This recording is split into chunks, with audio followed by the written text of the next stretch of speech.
Assalamualaikum warahmatullahi wabarakatuh. Bismillahirrahmanirrahim. Alhamdulillahi rabbil alamin ilahil ma'bud.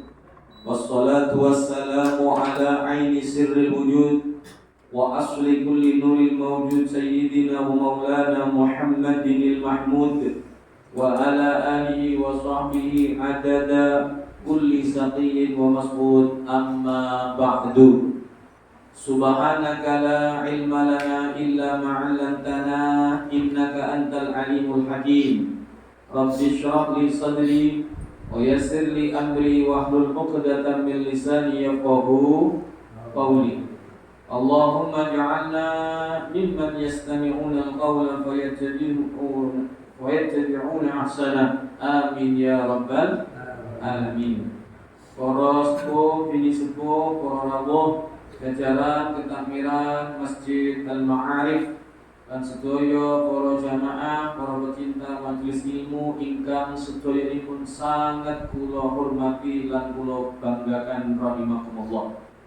Alhamdulillah, bersyukur kepada Allah Subhanahu wa taala.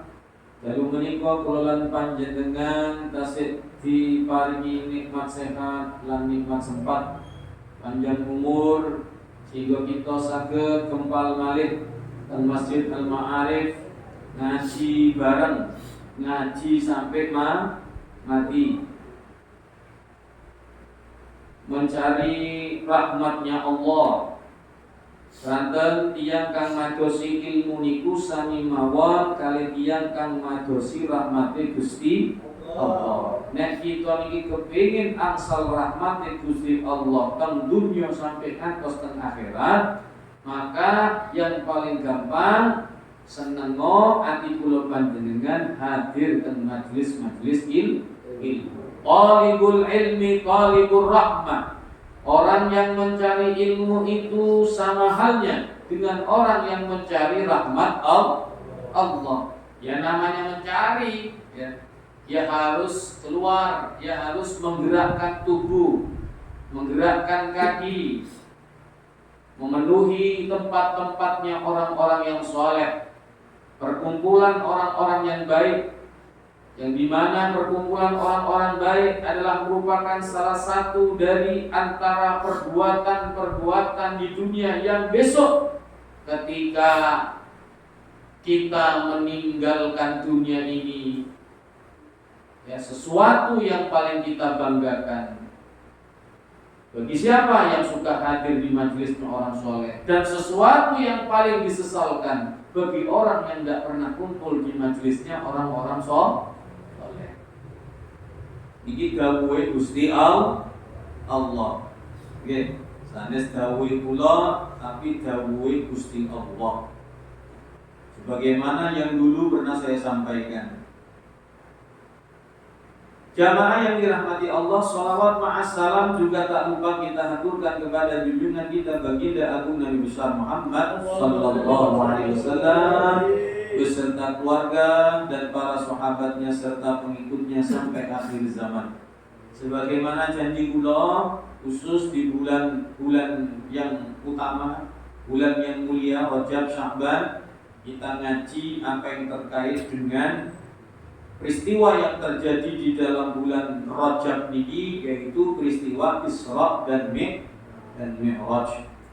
Sebagaimana kemarin telah disampaikan bahwasanya di antara tujuan daripada Nabi kita Muhammad sallallahu alaihi wasallam di Isra dan Mi'raj kan, yang pertama untuk menghibur Nabi, yang kedua untuk memperlihatkan kepada Nabi akan sebagian kecil dari tanda-tanda kekuasaan Allah. Yang ketiga adalah untuk menguji kita yang mengaku iman kepada Allah, yang mengaku iman kepada Rasulullah. Yang kelima, untuk mengambil banyak pelajaran dari perjalanan Isra dan Mi'raj. Bukan cuma cerita yang didengarkan begitu saja, tapi kita petik satu persatu dari hikmah-hikmah yang terdapat dalam perjalanan Isra Mi'raj. Yang terakhir 5 saja Bu Pak G. Di antara tujuan perjalanan Isra dan Mi'raj yang paling utama adalah semata-mata untuk menerima sebuah hadiah perintah yang istimewa, yaitu sholat 5 waktu. Yang pertama, tujuan daripada di Isra Mi'rajkannya Nabi kita Muhammad sallallahu alaihi wasallam untuk menghibur Nabi. Loh, nopo Kanjeng Nabi kok perlu dihibur? Ya, karena tahun-tahun itu adalah merupakan tahun duka cita yang paling mendalam. Di dalam sejarah ditulis bab itu Amul Huzni, tahun duka cita. Duka citanya siapa? Duka citanya Kanjeng Nabi yang sebelumnya belum pernah Nabi merasakan kesedihan, kepedihan yang sangat, yang sambung menyambung, okay? Yang sambung menyambung kesedihan dan kepedihan itu, musibah demi ujian cobaan yang dihadapi oleh Nabi Muhammad SAW. Bapak Ibu ketahuilah bahwasanya tidak ada cobaan, ujian yang paling besar melebihi cobaan atau ujian yang Allah berikan kepada kekasih-kekasih Allah. Berarti nek wonten di antara kula panjenengan yang banyak ujiannya, besar ujiannya, sering mendapatkan ujian, sampean yang sabar. Berarti sampean sedang lagi diperhatikan Allah, sampean lagi sedang dicintai oleh Allah, sampean lagi disayangi oleh Allah, ingin dibersihkan dosa-dosanya oleh Allah, ingin ditempatkan di tempat yang mulia oleh Allah. Mulanya sabar itu sudah kuncinya. 2, ridho dan sabar. Ridho itu nerima, sabar itu sama ya. Sabar itu sama sebetulnya dengan ridho, menerima ya, tenang, sikap tenang menerima segala apa ketentuan yang Allah takdirkan kepadanya, lalu dijalani dengan penuh semangat, dengan penuh percaya diri, dengan ketegaran, seraya bersandar diri kepada Allah. Jadi tidak ada Bapak Ibu ujian, cobaan, musibah yang lebih besar yang Allah berikan kepada kekasih-kekasih Allah. Kenapa demikian? Inna a'dhamal jaza ma'a a'dhamil bala. Sesungguhnya besarnya, agungnya suatu balasan nanti di akhirat yang diberi oleh Allah Subhanahu wa taala kepada siapa?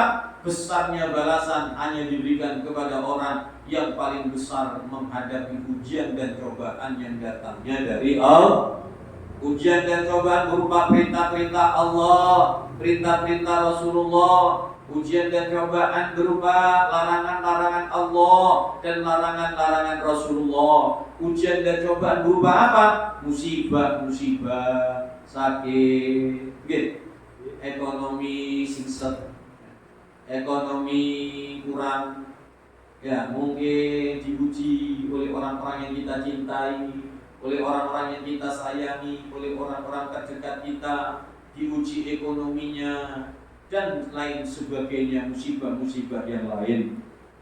Tapi Bapak Ibu, siapapun manusianya yang merasa paling banyak ujian, yang paling banyak musibahnya, tidak bisa mengalahkan ujian dan cobaan yang dialami Rasulullah Shallallahu Alaihi Wasallam. Nabi Muhammad itu termasuk Nabi Ulul Azmi.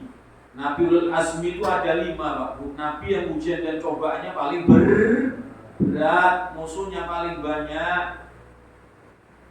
Siapa? Nabi Muhammad, Nabi Ibrahim, Nabi Nuh, Nabi Ibrahim, Nabi Musa, Nabi Isa. Itu Nabi Ulul Azmi. Ya, Nabi yang banyak ujian dan cobaan yang Allah berikan. Di Di antaranya Nabi kita Muhammad sallallahu alaihi wasallam. Beliau pada tahun-tahun itu mendapatkan ujian yang beruntun. Pertama, Bapak Ibu, pertama Kanjeng Nabi, ya sudah bolak-balik Kanjeng Nabi ini akan dibunuh. Ya.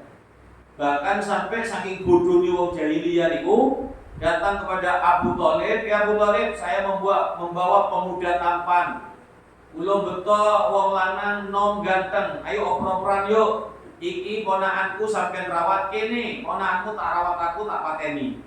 Ya coba Pak, kalau ada orang datang kepada saya dan sampean bawa anak laki oper-operan sama sampean, "Pak, iki anakku rawatan, anakmu kene tak pateni." Edan apa boten iki? Yes. Seorang Abu Thalib yang sayang kepada ponakan laksana anak, ya enggak mungkin mau dikasihkan. Singkat cerita, mereka datang yang terakhir kali kepada Abu Thalib minta supaya Abu Thalib mencegah, melarang Nabi Muhammad untuk melanjutkan dakwanya.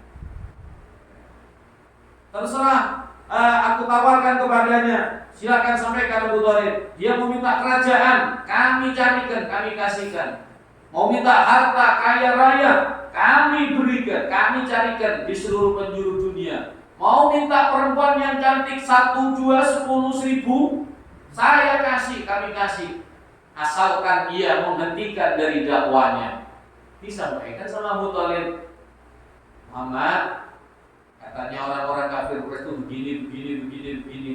Oh, paman sampaikan ya kepadanya, aku tidak akan menghentikan dakwah yang telah diamanatkan kepadaku oleh Tuhanku, akan kusampaikan kepada mereka. Sampaikan kepada mereka, andai kata matahari diletakkan di tangan kananku tanpa panas panggil, umpamanya ini perumpamaan, kan berat bulan di tangan diriku untuk aku meninggalkan daripada perintahnya Allah, dari perintah dakwah demi Allah, sejengkal pun aku takkan mundur." Disampaikan oleh Abu Thalib. Mulai saat itulah akhirnya mereka akan mengadakan pembantaian besar-besar. Singkat cerita, Kanjeng Nabi dan keluarganya Pak dibaikot, dikepung. Di mana? Di Lembah Syaib. Lembah Syaib itu satu tanah yang cekung, ya, tanah datar yang paling bawah, dikelilingi gundukan atau perbukitan. Di situ dikepung sak keluarga, sak sahabat yang masih setia sama Nabi Muhammad. Ya, sahabat yang masih kuat Islamnya, imannya kali. Dikepung Pak, berapa tahun dikepung? Bukan sehari, seminggu, sebulan, tapi 3 tahun Pak Bu dikepung. Tidak boleh berinteraksi, tidak boleh mengadakan bisnis. Jadi membawa perbekalan yang cukup bisa dimakan sudah Bapak. Singkat cerita, ya namanya cukup lama dikepung, ya semakin hari makanan semakin habis, minuman semakin habis Bapak Ibu yang dirahmati Allah. Satu persatu mati sehingga kelaparan, tidak ada makanan gitu. Sampai akhirnya dedaunan yang kering-kering itu dimakan, rumput-rumput kering dimakan, ada lumut ya dimakan Pak. Sampai maaf diceritakan dalam sejarah, kotoran besarnya mereka itu tidak ada bedanya dengan kotoran kambing Pak. Karena bukan tepung lagi yang dimakan. Coba bayangkan, gambarkan ketika kita andaikan aku berada di dalam perkumpulan itu di antara keluarga Nabi. Bayangkan 3 tahun, bukan sebulan orang. Ayo, bagaimana ya? Dibuat mati kelaparan, tapi Allah menolong. Singkat cerita, mereka mereka pikir sudah banyak yang mati, ditinggalkan, dibebaskanlah mereka. Dengan cerita yang panjang ini saya singkat. Keluarlah dari kepungan selama 3 tahun di Lembah Syaib, Bapak Ibu dirahmati Allah.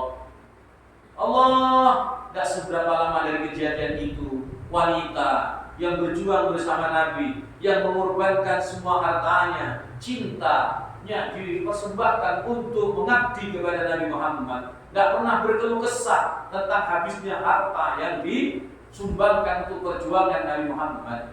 Siti Khadijah meninggalkan dunia, meninggalkan Nabi selama-lamanya, tidak lagi menemani Nabi Muhammad SAW. Ayo, suami yang mana?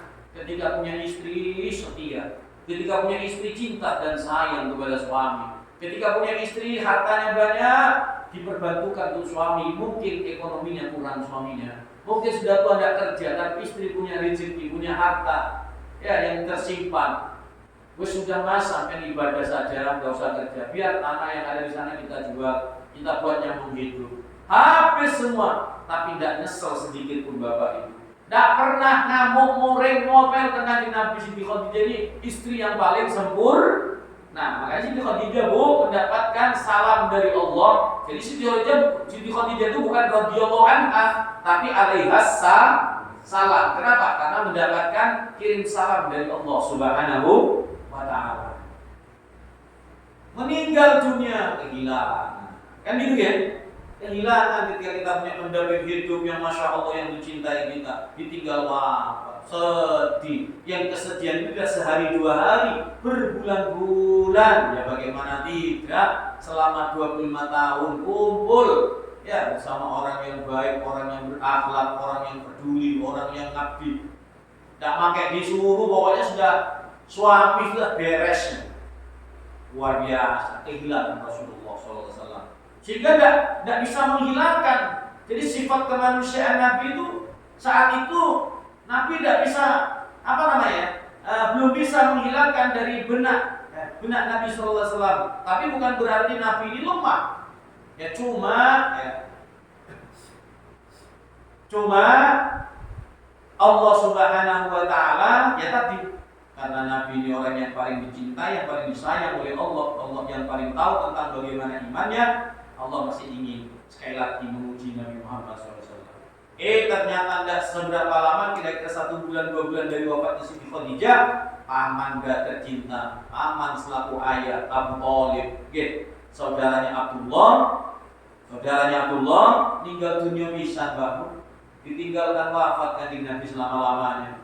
Oleh siapa? Paman mulai 8 tahun merawatnya sampai remaja, sampai dewasa, sampai kawin dengan Siti Khadijah, sampai berjuang. Ya Allah, yang menghalangi orang-orang kafir mau menyakiti Nabi Muhammad, yang membuat orang kafir itu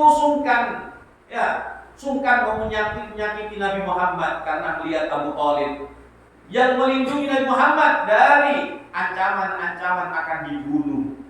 Ya, sampai Abu Thalib itu bilang, ya, selama ayat saya di kandung badan, saya tidak akan biarkan kalian menyakiti keponakan saya. Allah, dicintai seperti anaknya sendiri, disayangi, diperhatikan bahkan lebih daripada anaknya. Karena Abu Thalib tahu bahwa ini anak ketika masih kecil sudah dikasih tahu oleh seorang pendeta akan menjadi nabi akhir zaman, sehingga dijaga betul sama Abu Thalib bapak ini. Singkat cerita, meninggal Abu Thalib, belum hilang kesedihan yang dialami Nabi Muhammad atas kehilangan istri setelah diboikot, setelah dikepung 3 tahun di lembah Sa'id. Wafat Siti Khadijah, belum hilang kepedihan dan kesedihan, ditinggal wafat oleh Mamanda, laksana ayah tercinta yang membela Nabi Muhammad, yang berjuang, berkorban demi untuk Nabi Muhammad. Tinggal dunia bapak ibu. Allah, bagaimana perasaan kalau itu mengena kepada kita, menimpa kepada kita. Ayah yang berjuang mencari nafkah, bekerja siang malam, banting tulang, peras keringat, ya, tidak melit, dibiayai sekolahnya, dibiayai kehidupannya, ditutupi auratnya, diberikan baju-baju yang menutup aurat, diperhatikan pendidikannya, bahkan pendidikan agamanya. Marah bukan karena benci, tetapi marah karena sayang kepada kita. Tidak peduli kadang capek dia, malam anak kadang nangis sakit, keluar, ya, disuruh istrinya, Mas, anak kita sakit, cari obat siap deh. Padahal sudah capek ayah kita. Ya Allah, makanya para anak muda, kalau anak muda ini mau mengingat, mau kilas balik pulang mengingat, ya, masalah orang tua kita ketika kita kecil, mendidik kita, membimbing kita, membiayai kita, dan biarkan kita ini disakiti oleh apapun. Allah, insya Allah tidak akan ada anak yang durhaka. Apalagi ibu kita yang ia mengandung 9 bulan melahirkan, ya, antara hidup dan mati, perjuangan. Kalau enggak anak yang mati, ibunya yang mati. Kalau enggak dua-duanya atau selamat. Perjuangan betul. Belum disapihnya selama 2 tahun. Belum terus dididik sampai bisa jalan, bisa berbicara. Bayangkan itu waktu yang lama nggak terasa, tapi sedikit pun mereka tidak minta upah. Gini mungkin? Mereka tidak minta balasan sama kita anak-anaknya ini. Pokoknya syukur, senang kalau anak senang, anak sukses, anak bisa lulus kuliah, anak bisa rumah tangga, itu sudah kebanggaan orang tua. Atau orang tua tidak minta untuk diberi uang, tidak minta untuk digaji pribadi oleh anak. Yang penting ada kabar dari anak tanya, ya apa bu, ya apa pak, kabarnya jenengan, alhamdulillah nak sehat. Kue apa bi anak-anak menengkono, gitu bagi. Tidak minta duit, kiri mono tak bapak ini duit. Ya, itu 1-2 ya kayak gitu pak. Yang paling banyak ya seperti itu sudah sampai ini seperti jenengan yang tidak pernah hanya minta duit, bilang kiriman duit enggak. Pokoknya rumput anak ini bojone. Pokoknya rumah anaknya kalau ini jalan, anaknya cucu-cucunya bisa sekolah, lu seneng wes. Diwai kabar mengetok selalu seneng, gitu oke? Walaupun tidak pernah tanyakan, mami bapak ya apa, bapak kan gak pegawai, siapa yang nyarikan? Apalagi sampai ditangguh, wes, mak bapak orang usah pegawai, mak bapak ibu tidak usah jualan, bapak tidak usah ikut jualan, wes makan, tidur, ibadah, urusan biaya hidup, keuangan, lo kan nanggung mah. Kalau anaknya kaya, gitu. Kalau kaya sampai seperti itu, luar biasa. Tapi itu belum bisa balas. Nah hebat-hebatnya kita, wes memberikan kepada orang tua kita dan bisa balas. Lah Nabi itu merasakan sebegitunya bukan terhadap Abu Thalib. Ditinggal apa? Kehilangan. Cok ngomong, gitu begitu. Kehilangan, orang itu lebih merasa kehilangan kalau ditinggal oleh orang yang paling kalau tidak dicintai, nyakit hati. Nengok sama alhamdulillah, mate wis. Kan gitu kan? Tapi walaupun seperti itu orang tua yang kata ada anaknya yang mungkin durhaka sama orang tua, Pak. Meninggal masih ditangisi sama orang tuanya. Gini apa gitu? Saking sayang orang tua kepada anak. Cuma kadang anak yang tak terdidik inilah atau anak yang salah pergaulan inilah yang kadang-kadang durhaka sama orang tua. Wafat Abu Thalib, kesempatan Nabi kafir Quraisy, Pak. Kesempatan apa? Sudah tidak ada lagi yang melindungi Muhammad. Tidak ada Khadijah yang disegani, tidak ada Abu Thalib yang melindungi. Mulai semakin parah gangguan-gangguannya. Dilempari kotoran, disiram debu, ya dikasih kotoran. Pokoknya sudah hampir dibunuh berapa kali Rasulullah SAW. Gak mempan itu sahabat-sahabatnya. Nabi kalau beliau yang diganggu waktu sahabat ini. Tapi kalau sahabatnya lebih menahan penderitaannya. Akhirnya sahabat-sahabat itu disuruh hijrah ke Habasyah. Akhirnya Nabi karena semakin kejamnya mereka dan beri kesempatan Nabi ditegak, Nabi akhirnya hijrah bersama siapa? Zaid bin Harisah ke Taif, Bapak Ibu. Hijrah ke Taif. Taif itu Riyadh. Ya, sekarang kota Riyadh di daerah desa di Riyadh itu. Lumayan jauh. Karena itu yang paling dekat saat itu, ke Taif Rasulullah. Karena di sana masih banyak kerabat-kerabat orang tuanya. Nabi barangkali ke sana dapat perlindungan. Ternyata provokator dari paman yang benci Nabi yaitu Abu Lahab sudah nyampe, sudah difitnah. Iya. Akhirnya bukan sambutan Tola al-Badru. Iya kan kalau diundang disambut Tola al-Badru, dikasih prong kan gitu. Disediain minuman. Nabi tidak Bapak Ibu. Sampai di sana terjadi dialog, tapi fitnah sudah masuk. Nabi Muhammad itu difitnah membawa ajaran kesesatan, difitnah akan mencaci Tuhan kalian, jangan percaya sama Muhammad itu gini-gini. Singkat ceritanya Rasulullah ya, dihalangi, diusir, bukan cuma diusir, anak-anak muda, orang-orang gila disuruh usir Nabi dengan lemparan-lemparan batu, ya, lemparan-lemparan kayu, apa yang bisa dilemparkan sehingga Nabi Muhammad meninggal tinggal bocor ya.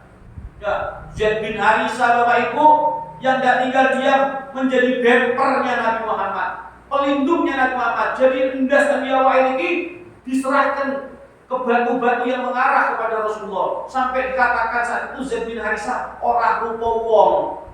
Endas kok jadi loro. Bocor semua Bapak Ibu, berdarah-darah ini, mandi darah Zaid bin Harisah. Allah, tangannya luka, kaki jangankan Zaid. Nabi yang dilindungi oleh Zaid bin Harisah itu kakinya berdarah-darah, tapi sama Nabi dilelap dulu, Pak, diusap sama Nabi Muhammad. Kenapa? Jangan sampai ini darah jatuh ke bumi. Kalau jatuh ke bumi, ngamuk malaikat yang menjaga bumi. Diusap, karena kalau darah para nabi, khususnya Nabi Muhammad, keceran. Oh, kiamat. Singkat cerita dilap sama Nabi Muhammad. Menghindar menjauh dari kota. Di tepian kota Taif kanjeng Nabi Muhammad SAW duduk termenung, ya, membayangkan apa yang baru terjadi, disertai masa-masa lalu kepergian, ditinggal istri tercinta Abu Thalib paman yang disayang oleh Muhammad SAW meninggal. Sudah Nabi Muhammad sudah pasrahkan kepada Allah, tawakal menyerah kepada Allah sambil berkata begini Bapak Ibu, doanya Nabi Muhammad. Ya. Doanya Nabi Muhammad bagaimana?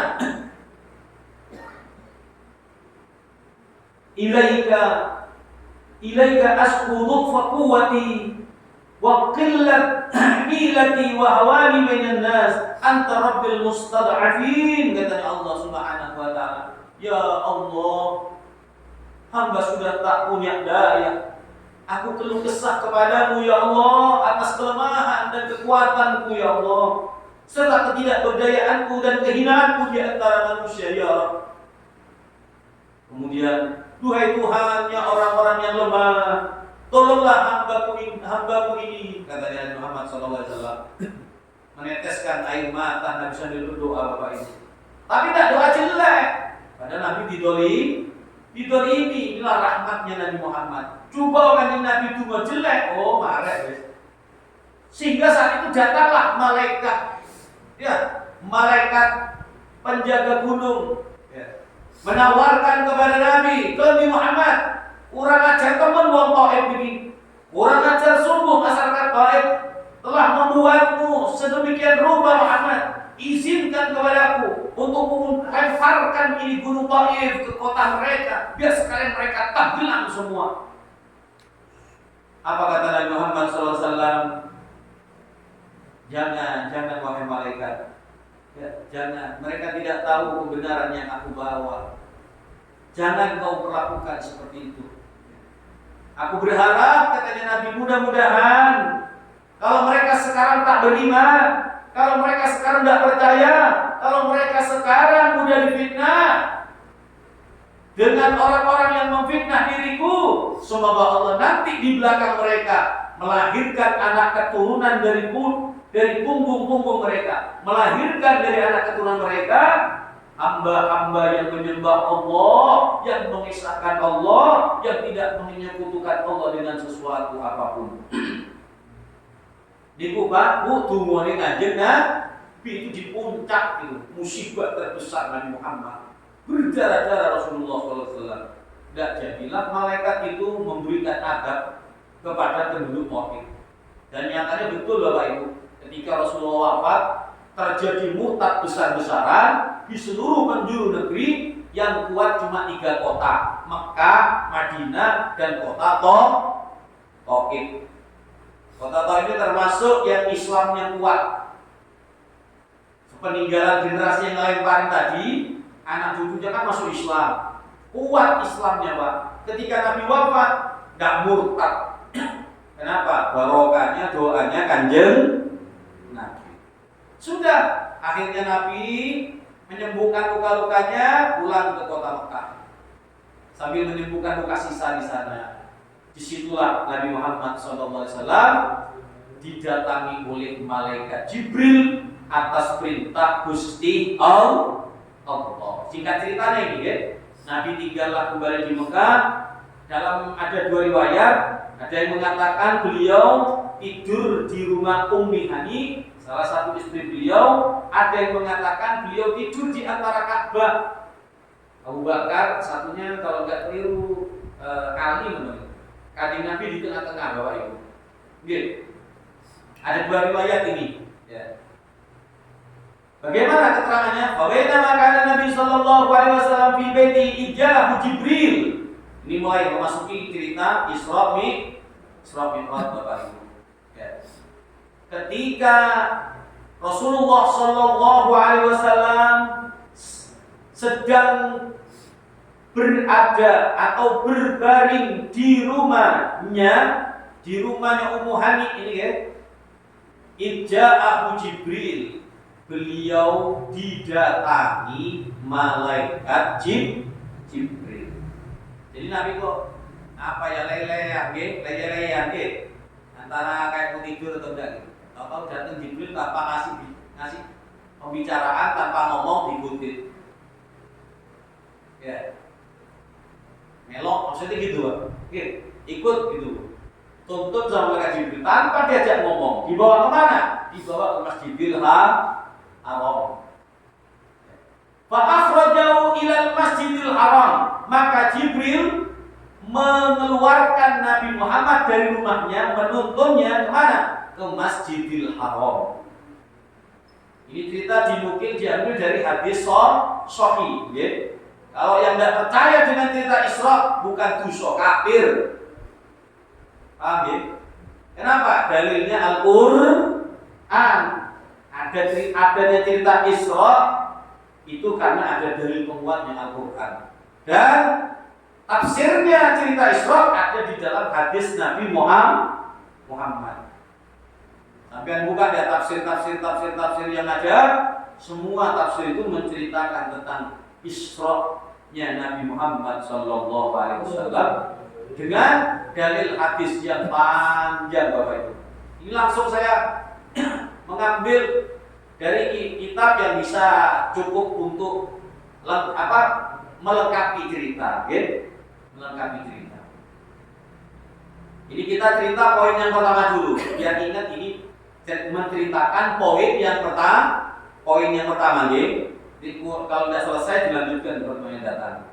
Dibawalah Rasulullah Shallallahu Alaihi Wasallam ke Masjidil Haram. Ya, sampai di Masjidil Haram malam ini Bapak Ibu, malam ya, bukan siang. Makanya ayatnya apa? Subhanalladzi asra bi 'abdihi lailan minal masjidil harami ilal masjidil aqsa. Apa katanya Allah? Subhanalladzi asra, maha suci Allah. Nek makna Jawane niku kuasane Gusti Allah. Maha suci Allah alladzi asra, yang telah memperjalankan. Asra itu memiliki makna perjalanan malam. Saro yasiru sayron, jalan di malam hari. Tapi begitu dimajhulkan asro yusri isro'an, maka Nabi sudah tidak jalan sendiri di waktu malam, tapi asro yusri isro'an, diperjalankan. Ibarat bayi digendong, paham ya? Ibarat semut ditaruh di saku, dibawa ke Surabaya. Ibarat bayi yang belum bisa jalan, jangankan jalan, mengkurep gak bisa. Iya, digendong sama orang tuanya, dibawa kemana? Mau ke Bali, mau ke Seras sudah. Terus ada orang bilang, aku tadi katanya si bayi, aku tadi melakukan perjalanan dari Banyuwangi, berangkat malam ke Surabaya, besok pulang balik. Sore nyampe. Ya. Aku tadi malam berangkat ke Surabaya, pagi ini baru nyampe ke Banyuwangi. Kalau naik bis, kalau naik pesawat sebentar kan. Tadi malam saya berangkat ke Surabaya sama ibu naik pesawat. Umpamanya bayi bisa ngomong ya. Tadi malam saya digendong ibu berangkat ke Surabaya. Naik pesawat, habis itu balik lagi. Hanya 2 jam ditempuh, tidak sampai 1 malam. Kalau orang cuma melihat bayinya, bayi itu ngomong, saya tadi malam melakukan perjalanan, ya jelas orang nggak akan percaya. Ya gimana mau jalan, nggak mengukur air raiso. Tapi ketika intelektual ketika menggunakan kuasanya orang tua, nggak sulit untuk mencerna cerita ini. Itu nanti ya, sementara disambungkan ke sana. Intinya kan Nabi dibawa ke Masjidil Haram, kemudian dituntun summa adkhalahu hijra Ismail. Nabi itu dibawa ke Hijr Ismail, okay? Hijr Ismail itu batu di mana tempat dulu Nabi Ibrahim membaringkan Nabi Ismail. Hijr Ismail. Itu tempat yang mustajab Bapak Ibu. Ya. Di situ Nabi Muhammad ditidurkan. Ya. Ditidurkan. Ditelentangkan. Gitu ya bahasa Indonesia ya. Ada, itu bahasa Indonesia. Ditelentangkan Kanjeng Nabi. Faqama bisaqi sadrihi syarif. Maka malaikat Jibril melaksanakan operasi membelah dada yang mulia daripada dadanya Rasulullah Shallallahu Alaihi Wasallam. Dibelah. Di hadisnya itu diceritakan dibelah dari bawah leher sampai ke perut. Tapi yang proses malaikat, jangan disamakan dengan dokter. Ya. Intinya pokoknya dibelah sama malaikat. Dikeluarkan apa yang ada di dalam Nabi Muhammad daripada hatinya. Wa ghasalahu salata marrat, lalu dicuci ya bagian dalam yang dikeluarkan itu daripada hati Nabi Muhammad dicuci 3 kali bima Zamzam dengan air Zamzam. Ya. Yang operasi malaikat Jibril, yang membantu malaikat Mikail, malaikat pembagi rizki. Ya, apa hikmahnya? Ya, ini kalau mau didalami lagi deh, tapi saya tidak dalam-dalam supaya tidak panjang Bu, Pak. Karena pertemuan ini nggak kira nutut, nggak kira selesai cerita, nyambung tahun depan bisa. Ya, tapi ini diambil sedikit-sedikit saja. Jadi ketika Nabi dioperasi, dibuka, dikeluarkan isi di dalamnya, hatinya dicuci 3 kali dengan air Zamzam. Apa maksudnya? Nabi ini kok dioperasi, dicuci lagi, dibersih. Kenapa? Karena sebentar lagi akan berjumpa dengan Zat yang Maha Mulia. Kenapa dicuci, dioperasi, dibersihkan hatinya? Karena sebentar lagi Nabi akan mengalami hal-hal yang aneh, menghadapi suatu tontonan-tontonan yang belum pernah beliau lihat. Sesuatu yang gaib, sesuatu yang gaib, sesuatu yang belum pernah dipandang mata dohir, akan masuk bukan cuma ke dunianya manusia. Nabi itu Bapak Ibu perjalanan Isra Mi'rajnya melintasi 3 dimensi alam. Pertama alam nasut, alam fisika, alam indrawi, atau gampangnya alam yang cuma bisa ditempuh oleh manusia. Dari Masjidil Haram ke Masjidil Aqsa itu alam nasut. Bumi ini alam nasut, masih bisa ditempuh oleh manusia dengan caranya manusia. Yang kedua, namanya Nabi tembus ke alam malakut. Apa maksudnya alam malakut? Alam yang cuma bisa ditempuh oleh para malaikat. Menungso tidak bisa. Kenapa? Karena alamnya sudah ruang hampa udara, tidak ada oksigen. Mati kalau manusia mau nyoba-nyoba, kan gitu ya. Ini cuma bisa malaikat. Kenapa bisa malaikat? Malaikat makhluk yang tercipta dari cahaya. Tidak pakai napas-napasan malaikat juga. Karena tercipta dari cahaya.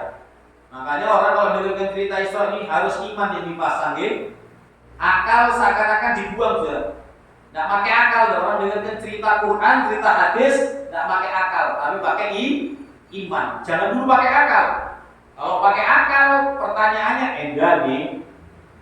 Kita sudah ngomong endani, bukan dosa, tapi kafir. Iya lah, nah itu biasanya gitu tuh. Nah, orang katanya Islam iman masih tanya seperti itu. Nah ini perlu dipertanyakan keimanannya. Makanya iman itu tidak boleh ragu-ragu sedikit pun tentang kebenaran yang datang dari Allah dan Rasulullah. Makanya ujian keimanan Isra Mi'raj ini. Nah ini kita sekarang sedang apa? Menguji imannya kita, menimbang nopo kasih percados kita niki seperti imannya Abu Bakar yang tidak meragukan sedikit pun dengan cerita Nabi Muhammad SAW. Ya sampai cerita mantap, tidak ada keraguan. Oh Rasulullah, oh kuasa Gusti Allah. Oh iya Rasul. Nah, tapi kan tulis dia nih. Iya. Nah ini kadang kesian Pak. Kadang ada orang Islam yang seperti itu. Kita kesiannya apa? Yaitu gara-gara bodoh. Kasarnya gara-gara bodoh. Gara-gara tidak ngaji. Gara-gara tidak kumpul sama orang soleh, tidak mau dengar nasihat ulama, tidak pernah hadir pengajian, tidak pernah hadir peringatan Isra Mi'raj. Islam, tapi Islam KTP itu tadi ya. Mudah-mudahan tidak ada lagi Islam yang KTP di daerah kita. Betul-betul Islam, betul-betul Islam luar jalan. Ujian. Tidak Nabi menembus 3 dimensi. Alam malakut dilewati sama Nabi Muhammad. Terakhir alam jabarut atau alam lahut, alam ketuhanan. Maksudnya alam ketuhanan, awas jangan salah sangka, Allah itu tidak bertempat, gitu. Allah tidak bertempat. Maujudun la bila makan, ada tapi tak bertempat. Ya, kenapa? Karena tempat itu diciptakan oleh Allah. Kalau Allah bertempat, berarti kayak rojo dan singgasana. Makanya hati-hati dalam memahami ayat kursi. Wasi'at kursiyyus samawati wal ardi. Dibayarno kursi kayak pelungguan kita ini Pak, kursi Pak. Atau aras, jangan dibayangkan arasnya Allah itu seperti singgasana kerajaan. Sebab aras itu diciptakan oleh Allah. Laisa kamitslihi syai'un. Hati-hati ya. Hati-hati orang-orang yang tidak berakidahkan ahlus sunnah wal jamaah.